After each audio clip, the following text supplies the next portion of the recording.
दोस्तों, आज की कहानी है क्या दहेज है बेटी के सम्मान की कीमत। दोस्तों, यदि आप आध्यात्मिक और धार्मिक स्टोरी सुनना पसंद करते हैं तो उसका मेरा अलग से चैनल बना हुआ है। उस चैनल का लिंक आपको डिस्क्रिप्शन बॉक्स में मिल जाएगा।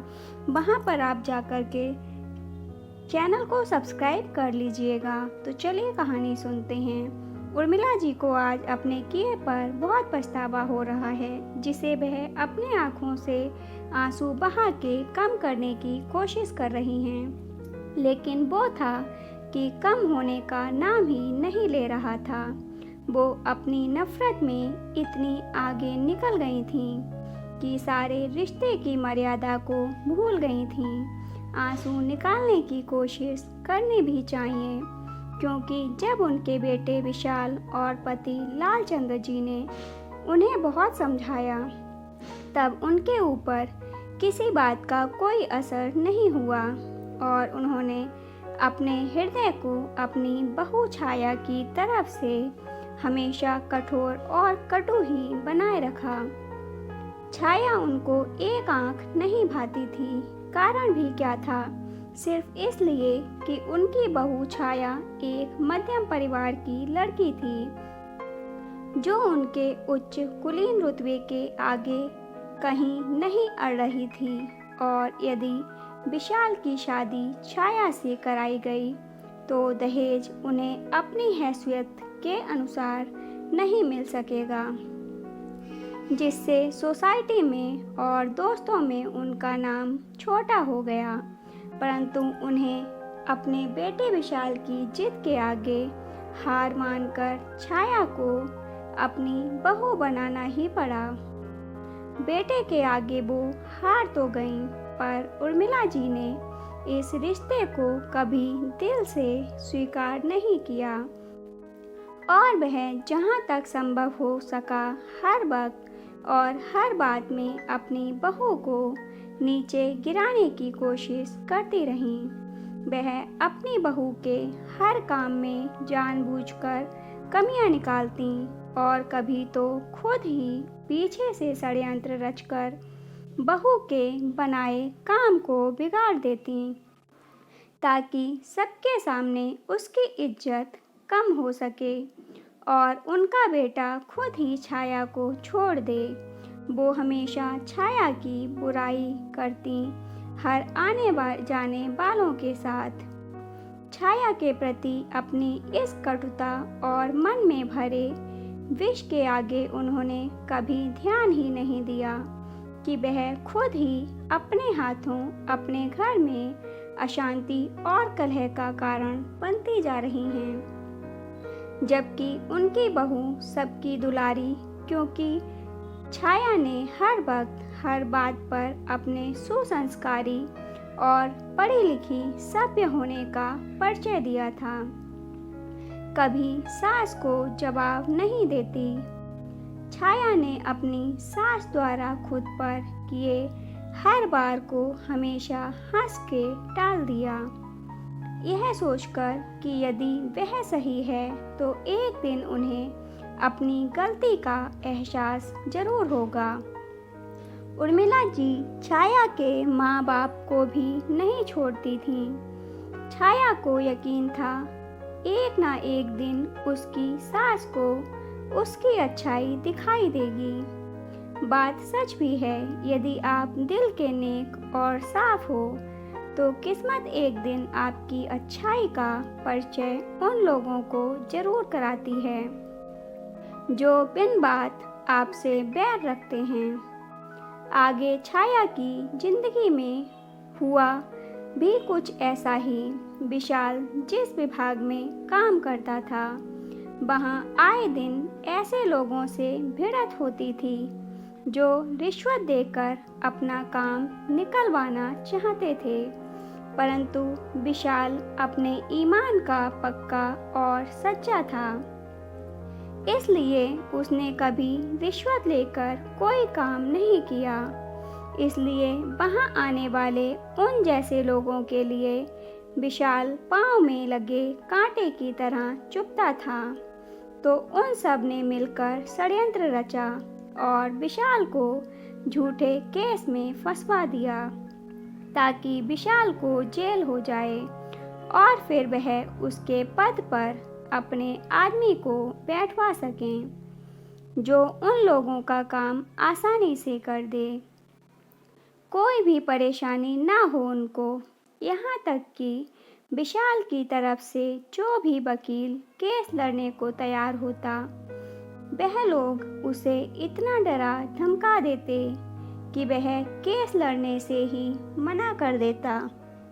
तो ऐसी परिस्थिति में अब विशाल का जेल जाना तो निश्चित ही हो गया था। पूरे घर में सभी विशाल के लिए रोते और दिन रात मिलकर भगवान से प्रार्थना करते कि भगवान उन्हें कोई तो रास्ता दिखाएं। तब छाया ने आखिरकार अपनी चुप्पी तोड़ी और घर वालों से विशाल का केस लड़ने की इजाज़त मांगी, क्योंकि छाया ने वकालत की पढ़ाई तो कर ही रखी थी और प्रैक्टिस भी कर रही थी। पर तभी उसके लिए विशाल का रिश्ता आया था और वह विशाल को इतनी पसंद आई थी कि विशाल ने घर वालों को कह दिया था कि उसे कोई फर्क नहीं पड़ता कि छाया गरीब खानदान से है या अमीर, वह शादी करेगा तो छाया से ही, वरना किसी से नहीं।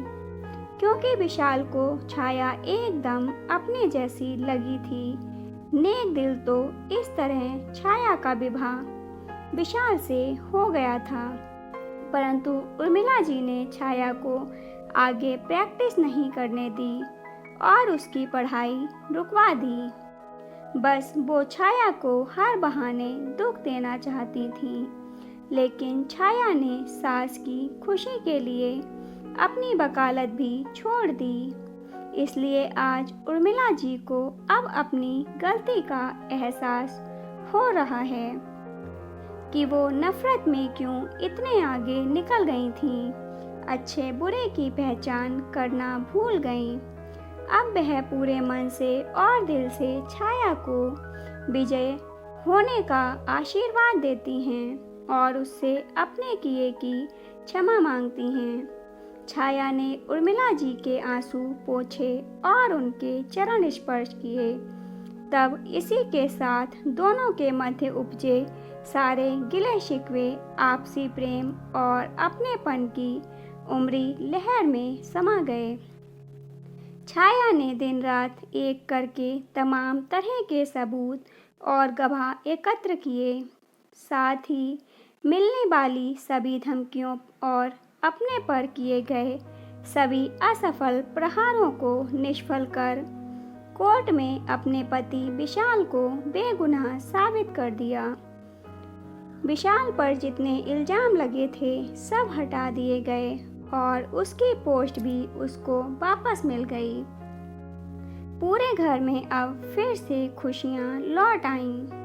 सबने मिलकर भगवान को धन्यवाद दिया और उर्मिला जी ने तो विशेष तौर पर अपनी बहू के सम्मान में एक पार्टी का आयोजन किया, जहां उन्होंने गर्वित होकर सबके सामने अपनी बहू की प्रशंसा की और सबको यह सीख भी दी कि मिलने वाले दहेज से किसी की बेटी के सम्मान की कीमत नहीं आंकी जाती, बल्कि इंसान में बसने वाले उसके गुण, संस्कार, प्रेम, अपनेपन और सेवा के भाव से ही उसके कद और सम्मान को समाज के सामने ऊंचा माना जाता है।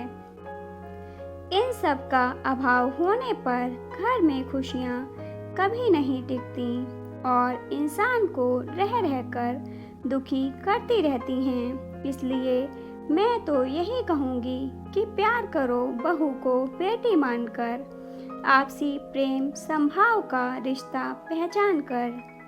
देर से ही सही, लेकिन अब मुझे अपनी बहू की कद्र हो गई है। जो गलती मैंने की वो आप लोग ना करें। मैंने तो अपना बहुत कीमती समय खो दिया, लेकिन अब मैं अपनी बहू को वो खुशी, वो अहमियत दूंगी जिसकी वो हकदार है। उर्मिला जी की बात सुनकर पूरा हॉल तालियों से गूंज उठा और इसी के साथ आज फिर समाज में एक नई सोच और नए विचार का पदार्पण हुआ, जिसने मिलकर बहू को बेटी का दर्जा प्रदान किया। तो दोस्तों, ये थी आज की कहानी। दोस्तों, आपको कहानी कैसी लगी कमेंट बॉक्स में ज़रूर बताइएगा। यदि कहानी अच्छी लगी हो तो लाइक और शेयर ज़रूर कीजिएगा और ऐसी ही अन्य कहानियों को सुनने के लिए चैनल को सब्सक्राइब कर लीजिएगा। कहानी को पूरा सुनने के लिए धन्यवाद दोस्तों, आप किस तरह की कहानियाँ सुनना पसंद करते हैं कमेंट बॉक्स में कमेंट करके ज़रूर बताइए। हम आपके अनुसार कहानियाँ लाने की पूरी कोशिश करेंगे। धन्यवाद दोस्तों।